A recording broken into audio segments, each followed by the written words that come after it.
ये पेपर मार्च 2024 का है और ये सवाल जो है मार्च 2020 में भी पूछा गया है और 24 में भी पूछा गया है। इसके जैसा सवाल आपको क्वेश्चन नंबर 19 में मिलेगा और उदाहरण नंबर 30 है। ये कौन सा उदाहरण है? 30 उदाहरण है, बराबर। यहाँ पर देखते हैं, श्रीनिवा और नकुल एक पीढ़ी के 1:2 के प्रमाण में लाभ हानि बांटने वाले साझेदार हैं। 31/3/2023 के दिन उनकी पीढ़ी की पक्की तलपट निम्नानुसार है। तो ये पक्की तलपट दी गई है।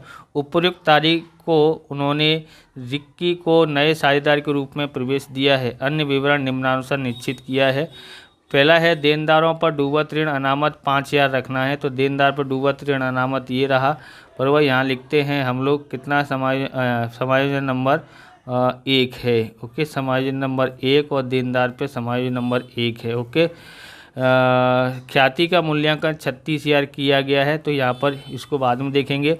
ज़मीन मकान की कीमत में 10% वृद्धि हुई है। तो ज़मीन मकान ये रहा, इस पर समायोजन नंबर 3 है। ओके, यहाँ 3 लिख देते हैं इसके सामने।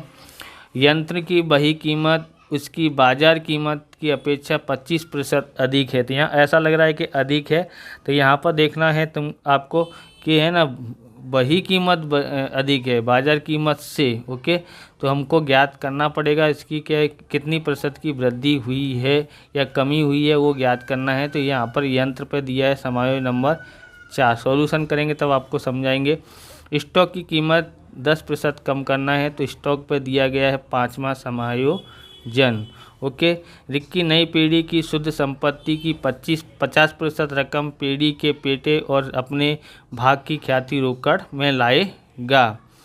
सिनेमा अपने भाग का 1/3 भाग, जबकि नकुल 1/3 भाग रिक्की के लिए त्याग करता है। तो ध्यान रखना का लिखा है, तो हम लोग क्या करेंगे, पुराना भाग का गुणा नए भाग से करेंगे तो त्याग निकल आएगा। इस प्रकार से निकलना है। आवश्यक खाते तैयार कर नए साझेदार के प्रवेश के बाद पक्की तलपट तैयार कीजिए। तो हम लोग अब शुरुआत करते हैं। सबसे पहले शुरुआत क्या की जाती है यहाँ पर, तो पहला स्टेप है कि शेष आगे लेके आए, बराबर, वो लिखना है, बराबर। ये इस पूंजी और ये रोकड़ के लिखते हैं। तो यहाँ लिखते हैं शेष आगे लेके आए, शेष आगे लाए, कितना है 1 लाख और कितना है 1,50,000। ओके, और यहाँ लिखेंगे शेष आगे लाए, शेष आगे लाए, कितना है, रोकड़ 20 है। ओके, अब आगे देखते हैं अगला स्टेप में।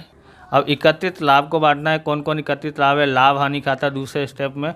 लाभ हानि खाता सामान्य अनामत खाता किस अनुपात में? 1:2 के अनुपात 1:2 में बांटेंगे दोनों को। ये 9,000 है, ये 15,000 है। तो यहाँ लिखते हैं लाभ हानि खाता, लाभ हानि खाता क्या अनुपात है? 1:2। 9,000 है, 9,000 में ये 2 और 1 3 से भाग देंगे तो 3,000, 3,000 1 3,000 और 3,000 दूनी 6,000 होता है। ओके, बांट दिया है। अब यहाँ पर लिखते हैं, क्या लिखेंगे, सामान्य अनामत खाता, सामान्य अनामत खाता, उसको भी इस तरह से बांटेंगे। ओके, तो कितना है 15,000। 15,000 में हम लोग 2 और 1 3 से भाग देंगे तो कितना आता है 3 पंजे 15, 5,000 आता है। 5,000 गुणा 1, 5,000 1 5,000, 5,000 दूनी 10,000, बांट दिया है। अब आगे देखते हैं। और दूसरी इधर साइड से क्या बांटा जाता है? ख्याति और हानि हो तो हानि और विज्ञापन अभियान खर्च बांटा जाता है। तो यहाँ पर वो दोनों है नहीं, सिर्फ ख्याति है। तो पुरानी ख्याति पुराने साझेदार पुराने अनुपात में बांटते हैं, तो इसको भी उसी अनुपात में बांटते हैं ख्याति को। तो क्या लिखेंगे, ख्याति खाता किस अनुपात में है? 1:2 है, 1:2 है। ओके, 1:2 है तो हम लोग क्या करेंगे, 1:2 है तो हमको करना है ये है कि यहाँ पर हमें करना ये है कि 27,000 है। 27,000 में हम 3 से भाग देंगे तो कितना होता है 9,000, 9,000 1 9,000 और 9,000 दूनी और 18,000, कितना होगा 18,000। ओके, बांट दिया है। अब आगे देखते हैं। इधर साइड से अब लेनदार लिखते हैं, डूबत अनामत लिखते नहीं हैं। आप चाहो तो डूबत अनामत इधर साइड पक्की तलपट के दायित्व साथ लिख सकते हैं, नहीं चाहो तो यहाँ पर देनदार में से घटा के भी लिख सकते हैं, दोनों तरह से लिख सकते हैं। तो लेनदार पक्की तलपट में हम लोग लिख देते हैं 25,000। ओके, तो यहाँ लिख देते हैं लेनदार कितना है, 25,000 है। ओके, अब आगे देखते हैं।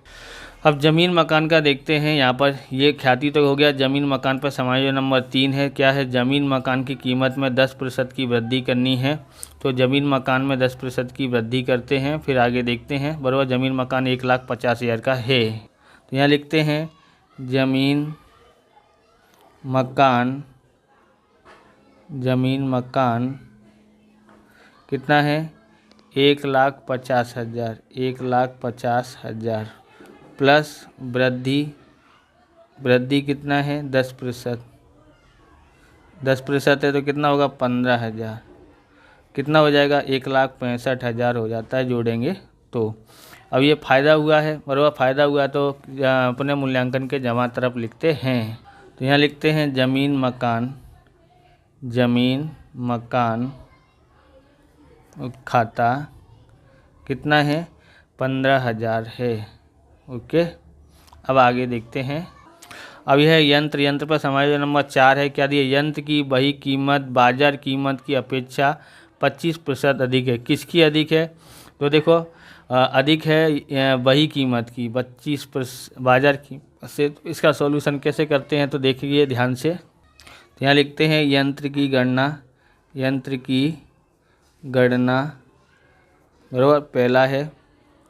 कैसे करते हैं, सबसे पहले आपको ध्यान में रखना है यहाँ पर कि माना कि यंत्र की बाजार कीमत कितनी है, 100। बाजार कीमत 100 है प्लस वृद्धि, क्योंकि उसने बोला बाजार कीमत से 25% अधिक है यानी वृद्धि हुई है, बराबर।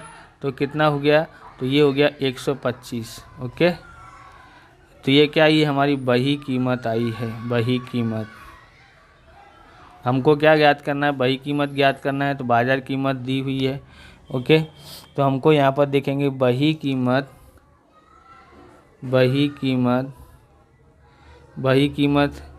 कितनी है, बही कीमत 125 हो और यहाँ पर बाजार कीमत। ओके, बही कीमत 125 है तो बाजार कीमत कितनी है, 100। और बही कीमत अगर यहाँ पर 50,000 है यंत्र की। ओके, तो बाजार कीमत कितनी, तो यहाँ लिखेंगे बही कीमत ज्ञात कर रहे हैं। बाजार कीमत बराबर कितनी होती है, तो क्रॉस गुणा होगा 50,000 गुणा 100 बट्टे में 125 आ जाता है। ओके, कैलकुलेटर पे देखते हैं तो क्या आता है यहाँ पर, 50,000 गुणा 100 भाग 125।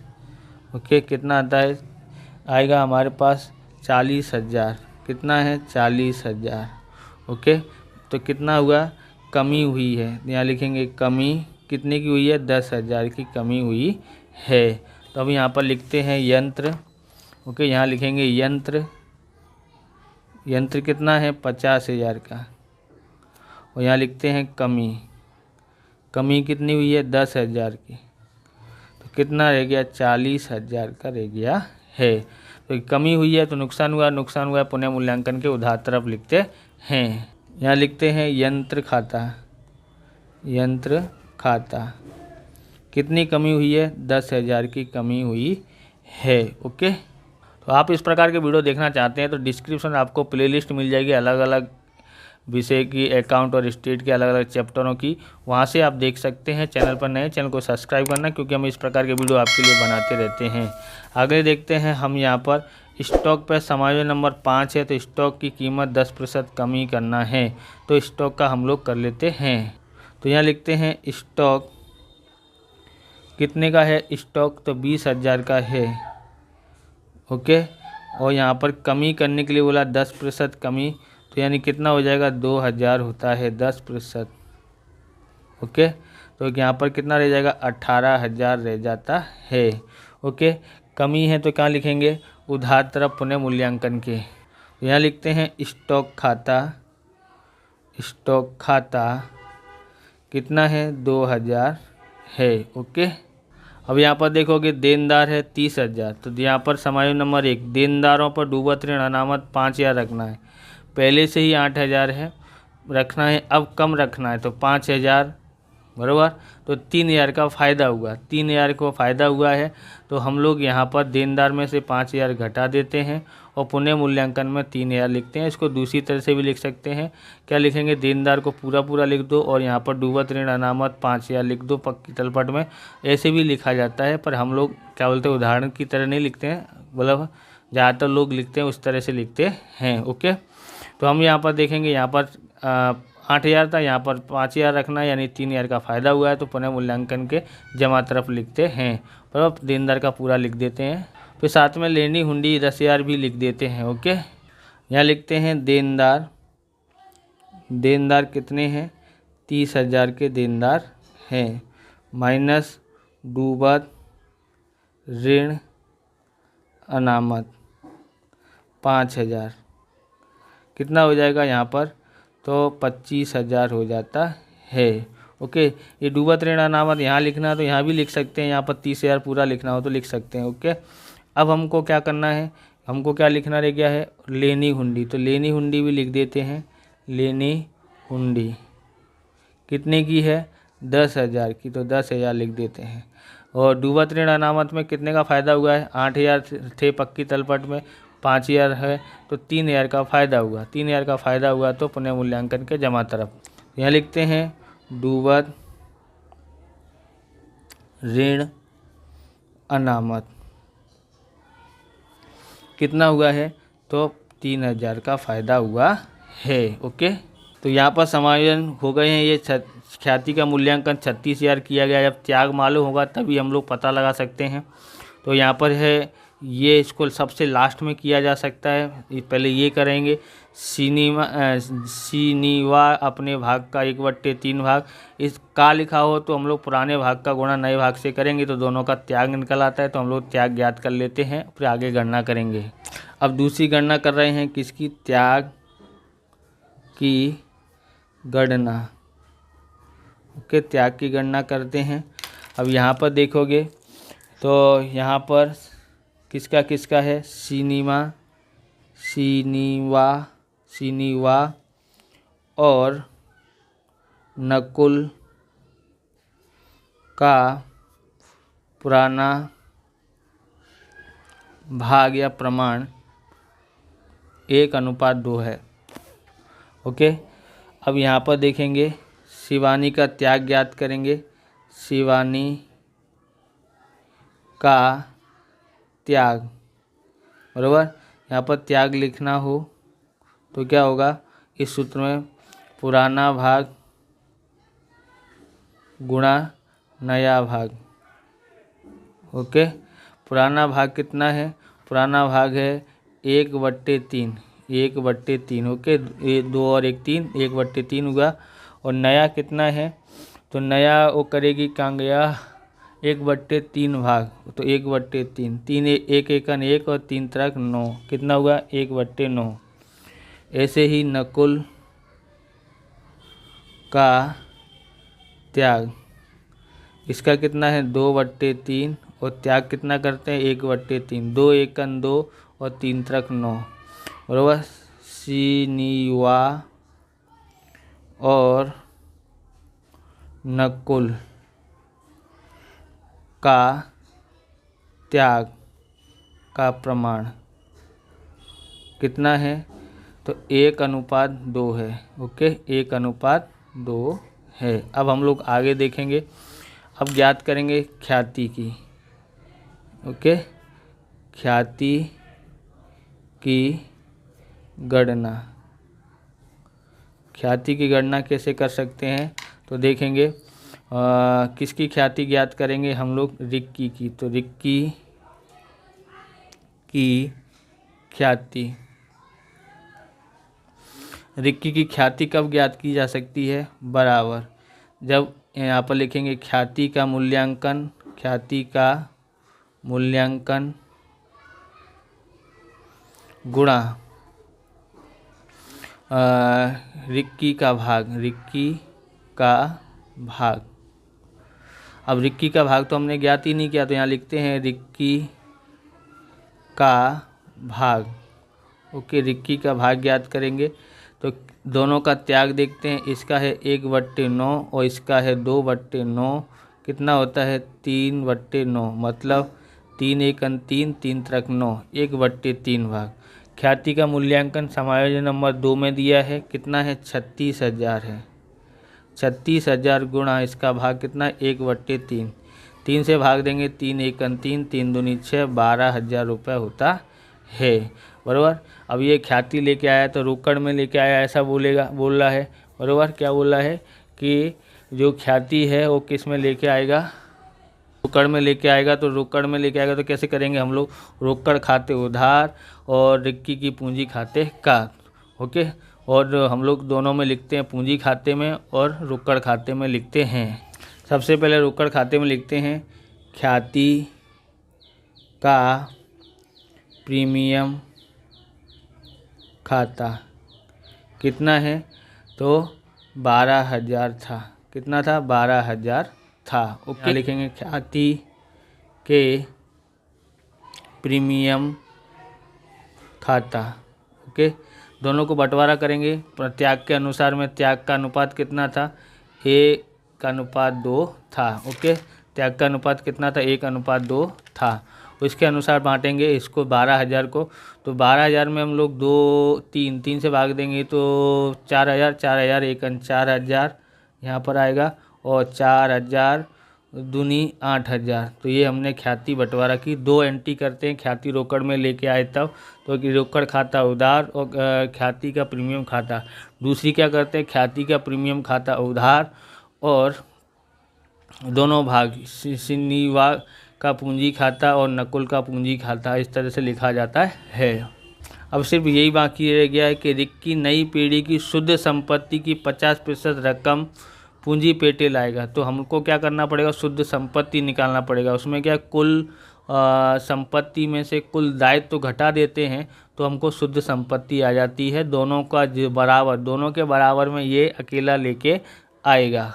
तो दोनों की पूंजी ज्ञात करनी पड़ेगी। कैसे ज्ञात कर सकते हैं? तो सबसे पहले यहाँ लाभ या हानि हो रही है वो ज्ञात करेंगे, तो फिर पूंजी खाते ले जाएंगे, फिर उसके बाद दोनों की पूंजी ज्ञात कर सकते हैं शुद्ध संपत्ति। यहाँ देखेंगे किसका ज़्यादा टोटल हो रहा है, तो इधर हो रहा है 18,000। कितना हो रहा है? 18,000। तो यहाँ लिखेंगे 18,000। 18,000 में से 12,000 घटा देते हैं तो यहाँ कितना बचेगा? 6,000 बचता है। कितना बचेगा? 6,000। तो ये क्या इधर साइड हुआ, तो हमारा क्या होगा? लाभ होता है। क्या लिखेंगे? लाभ। पूंजी खाते, पूंजी खाते किस अनुपात में बांटेंगे? तो 1:2 में, 1:2 में पुराने। ओके, कौन कौन है? श्रीनिवास और कौन है? नकुल, नकुल। ओके, अब हम लोग को क्या करना है? 6,000 में 3 से भाग देंगे तो 3 दूनी 6, 2,000, 2,000 1 2,000 और 2,000 दूनी 4,000। दोनों का हो गया। ये हमने ज्ञात किया है। यहाँ लाभ है तो इसको इधर लेके आएंगे। पुनः मूल्यांकन खाते, क्या लिखना पड़ेगा? पुनः मूल्यांकन खाता लिखना पड़ेगा। यहाँ लिखते हैं पुनः मूल्यांकन खाता। कितना कितना है? 2,000 और 4,000। ओके, अब देखते हैं हम लोग टोटल ज्ञात करते हैं। अब कितना होगा वो पता लगाते हैं। तो देखोगे तो इधर से ही ज़्यादा है, तो इधर से ज़्यादा है तो हम लोग क्या करेंगे? यहाँ लिखते हैं 1,00,000 प्लस 3,000 प्लस 5,000 प्लस 4,000 प्लस 2,000। कितना आता है? 1,14,000 आता है। यहाँ लिखते हैं 1,14,000 में से हम लोग 9,000 घटा देते हैं। तो 9,000 घटाएंगे तो कितना आता है? 1,05,000 आता है। 1,05,000। यहाँ 1,14,000 लिखते हैं। ओके, तो ये इसकी संपत्ति आ गई, दायित्व तो घटा दे हैं बराबर, तो ये शुद्ध संपत्ति आ गई है। अब हम लोग देखते हैं यहाँ पर इसका भी, किसका, इसका 1,50,000 प्लस 6,000 प्लस 10,000 प्लस 8,000 और प्लस 4,000। ओके, कितना होता है, 1,78,000 होता है। देखो यहाँ पर क्या हुआ है, त्याग का प्रमाण गलत आ रहा है। यहाँ पर त्याग के अनुसार हमको ध्यान रख, आंसर नहीं आ रहा है। यहाँ लिखा है ना, नकुल 1/3 भाग रिक्की के लिए बराबर, तो नकुल अपने भाग में से, इधर क्या आना चाहिए, में से आना चाहिए। तो यहाँ पर छपा नहीं है, प्रिंटिंग मिस्टेक। आप गुजराती का देखेंगे तो यहाँ पर लिखा है, देखो नकुल तेमना नफाना भागमाथी 1/3 भाग, 1/3 भाग रिक्की ने आपसे, में से लिखा हो, यानी माथी मतलब में से लिखा हो, में से लिखा हो तो हमको यही त्याग रखना पड़ता है। तो हम लोग त्याग की गणना गलत हो गई है, अब इसको सुधारेंगे। ओके, तो आपको क्या बोलते हैं, उदाहरण नंबर 30 में भी सुधार लेना है, तो हम लोग इसको सुधारेंगे तब आंसर आएगा। तो यहाँ पर निकालेंगे, नकुल अपने भाग में से, इस तरह से लिखना पड़ेगा। अब इसका असर क्या होगा, तो इसका असर ये होगा यहाँ पर, तो देखेंगे इसका असर क्या होगा यहाँ पर, तो इसका 1/3 ही लिखा जाएगा, 1/3 लिखेंगे। तो अब क्या होगा, इसका 1/9 है, इसका 1/3, तो हर समान करने के लिए इधर 3 से गुणा करना पड़ेगा। तो यहाँ पर हो जाएगा कितना, 3 त्रिक 9 और 3 एकन 3, 3 त्रिक 9, कितना अनुपात हुआ, 1/3 हुआ। इसके कारण क्या होगा, इसका त्याग कितना है, 1/9 है, इसका भाग कितना है, 1/3 है, 1/3 3/9 हो जाएगा। जोड़ते हैं 3 और 1 4, 3 और 1 4 होगा, 4/9 कितना होगा, 4/9 हो जाएगा। तो यहाँ लिखेंगे 4/9। ओके, अब इसका कितना आता है वो ज्ञात करना पड़ेगा। ओके, देखते हैं, खाली एक शब्द की वजह से गलत छपा है, उसकी वजह से सब हुआ पूरा 36,000। ओके, गुणा कितना है, 4 भाग्या 9, कितना होता है, 16,000 की ख्याति होती है। अब ध्यान रखना, ख्याति कितने की हुई है, 16,000 की। ख्याति को बंटवारा किया, ख्याति 1/3 में बांटेंगे तो 16,000 की हुई। 16,000 को हम लोग 4 से भाग दिया तो 4,000 आया। ओके, 4,000 एकन 4,000, 4,000 तिया 12,000। ओके, पुनः मूल्यांकन खाता हमने पहले ही लिखा है वहाँ से। अब यहाँ पर देखेंगे तो हमने क्या किया है, अब यहाँ पर बंटवारा किया, इसका टोटल आया 1,82,000। 1,82,000 में से 18,000 घटा देते हैं तो एक कितना होगा, 1,64,000 हो जाता है। ओके, अब इसको जोड़ दिया है, 1,05,000 और 1,64,000, तो इसकी कितना है, 2,69,000 आया है। तो दोनों के बराबर में ये लेके आएगा, तो ये इनकी दोनों की शुद्ध संपत्ति है। इसके बराबर में ये लिख दिया, तो ये हमारा यहाँ पर देखेंगे तो यहाँ पर लिखना है, इसको कहाँ लिखना है, इस ज्ञात किया 2,69,000, तो ये इतनी पूंजी लेके आएगा। पूंजी लेके आएगा तो रोकड़ खाते उधार और रिक्की के पूंजी खाते का, तो हम लोग रोकड़ खाते में लिखेंगे रिक्की की पूंजी खाते का। और यहाँ ख्याति का प्रीमियम खाता हमारे पास गलत हो गया था, गणना करके हमने सुधारा है तो 16,000 आएगा। ओके, अब यहाँ पर इन सब का यहाँ पर टोटल कर लिया था हमने, इसको यहाँ पर लेके आएंगे तो इसकी भी पूंजी ज्ञात होगी। शेष आगे लेके गए तो वहाँ पर ले जाएंगे, कहाँ पर, पक्की तलपट में ले जाते हैं। ओके, तो यहाँ पर हमने यहाँ पर 2,69,000 लिखा हुआ है, तो पक्की तलपट में हम लोग ले जाते हैं। ओके, अब हम लोग यहाँ पर देखेंगे तो इसका भी टोटल 3,05,000 हुआ, 3,05,000 हुआ, शेष आगे लेकर पक्की तलपट में लिखते हैं। अब यहाँ पर देखते हैं तो क्या लिखेंगे, पूंजी खाता, पूंजी खाता किस किस का लिखेंगे, किसका है, तो पहला था सिनीवा था, दूसरी कौन था, नकुल और रिक्की, कितना था, 1,05,000, 1,05,000, 1,64,000 और 2,69,000, 2,69,000। ओके, सबको टोटल मारते हैं, 2,69,000, 2,69,000 गुणा 2 कर दोगे तो टोटल आ जाएगा 5,38,000 होता है। ओके, अब इधर इसका टोटल तो डायरेक्ट इधर आ जाएगा, कितना है यहाँ पर, तो 5,38,000 इधर 25,000। ओके, 5,63,000, अगर यहाँ डूबत ऋण अनामत लिखोगे तो कितना हो जाएगा, यहाँ पर 5,68,000 हो जाता है। ओके, यहाँ पर नहीं लिखा है, हमने घटा दिया इधर देनदार में से, तो इसलिए यहाँ पर इतना कम आया है। तो इधर भी कितना आएगा, 5,63,000 आता है, बराबर। तो जोड़ लेते हैं, 1,65,000 प्लस 40,000 प्लस 18,000 प्लस 25,000 प्लस 10,000, कितना हुआ, 5, बराबर। और इधर क्या लिखना रह गया है, रोकड़ खाता, बराबर। रोकड़ हमने ज्ञात किया था, रोकड़ खाता। तो रोकड़ खाता और लिखते हैं, तो यहाँ पर 3,05,000 है। इनका यहाँ तक का टोटल 2,58,000 आया, उसमें 3,05,000 जोड़ते हैं तो कितना होगा, 5,63,000 हो जाता है। इस प्रकार से ये वीडियो पूरा होता है। अगर आपको हमारा वीडियो अच्छा लगे तो लाइक करें, शेयर करें, कमेंट करें। चैनल पर नए चैनल को सब्सक्राइब करें। मिलते हैं नेक्स्ट वीडियो में। जय हिंद, जय भारत, वंदे मातरम।